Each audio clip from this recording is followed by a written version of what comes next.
Адахан Кимсанбаевичтин үстүнөн арызды мен жаздым туугандар. Себеби 2015-жылы бир шайтан айдап, мен дагы депутат болом деп, Адахан Кимсанбаевич менен жакын досу, ошо өзүн патриот кылып жүргөн Акыл Казакбаевич экөөнө мен да кошулуп калдым туугандар.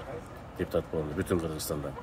Анан булар мени ортого салып, тияка чуркатып, бияка чуркатып, күчтүү балдарды алып кел, эл патриот жигиттерди алып кел, байларды алып кел, Кыргызстанды оңдойлу десе мен ишени ар ким чакырган.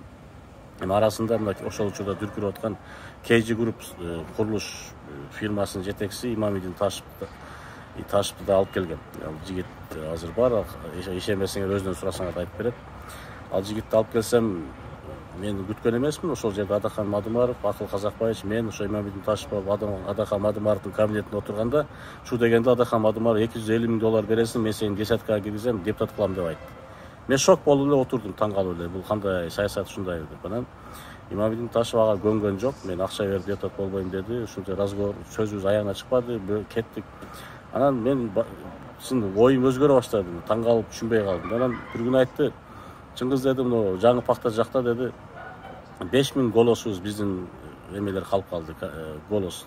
Ошол жерде адам чип кетти кандидаттыктан. Ошол жерге бир адам барбы деди. Анан биз менен чогуу баса коргондон кандидатурасын койгон кишиге айтайын десем, $50 000 деди. Анан аны чакырдым, өзүңөр сүйлөшкүлө дедим. Сүйлөшкөндөн ал киши ошол голосторду өзүнө ала турган болуп, өздөрү договор кылды дагы. Ал айтты, бирок мен Чыңгыз эгер гарант болсо деди, мен берем деди. Анан мен айттым, мен гарант болгондо кандай, бул киши эртең сурайт акчасын. Эгер партия өтпөй калса, бул киши сурайт. Партия өтөбү десем, биринчиден партия өтөт деди, экинчиден өтпөй калса акчасын беребиз, сен гарант боло бер деди. Адахан Мадымаров да айтты, Акылбек Казакбаевич да айтты. Макул дедик, ал киши келди, акчасын төлөдү, мынакей квитанциясы туугандар. Партияга төлөдү $50 000. Анан дароо мен мындай расписка жазып бердим, мен гарантмын деп, ушуларга ишенип. Эми акчасын мага берген жок деп, партияга берет, бирок мен гарант болсом, буларга экөөнө ишенип. Анан булар эмне болду? Партия өтпөй калды. Анан булар өтө мындай профессионалдуу немелер экен. Булар уже акырында эле бар пошолду эле койду. Тиги киши нары чуркап, бери чуркап, анан мага келди, сен гарант болгонсуң деп. Анан эми ар кандай нерсе болду ортодо турганда. Акчасын мен төлөп бердим өз жаныма, ошо мен гарант болгон үчүн. Мен буларга келсем, булар мени вообще жолукпай да коюшту акыркы күндө.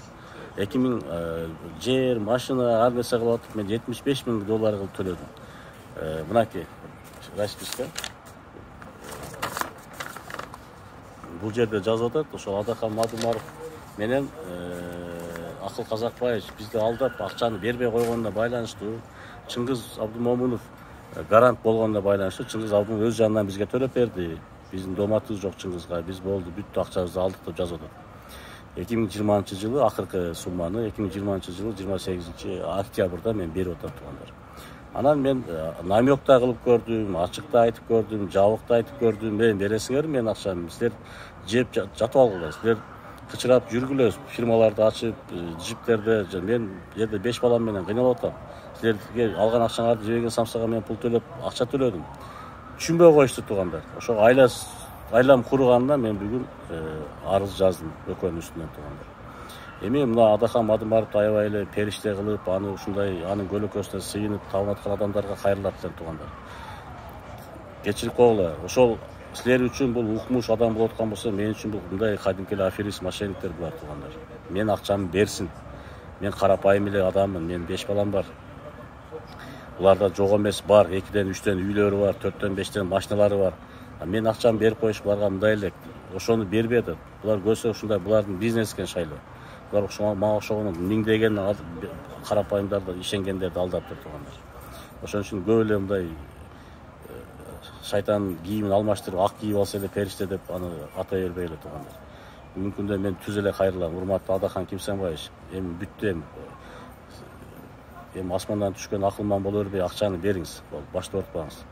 Бербесеңиз эртең мына очный ставкада күтөм. Эмне болгон? Кандай болгон? Менде бүт далилдер бар. Мен акчаны бергиле, башты ортпагыла болду. Бүттү силер ойчул болуп, алиңде маскаңарды чечкиле дагы жөн эле бергиле мен акчаны. Ошол туугандар, Адахан менен игилерди колдоп жөн эле ооругандарга айтып коеюн. Силерге пока немеңерге жете элек, эртең силерди дагы алдайм. Ошон үчүн жөн эле оокатыңарды кылгыла. Адахан Кимсанбаевич менен Акыл Казакбаевич силерге дагы бир жолу айтам. Эртең тергөөдө очный ставкада жолугабыз. Мен акчамды бересиңер. Аягына чейин барам айтып коеюн. урганым жок, силер кимсиңер? Башкалардын көзүнө периштесиңер, мен үчүн кадимкилер мындай рядовой аферист, мошенниксиңер силер. Рахмат туугандар.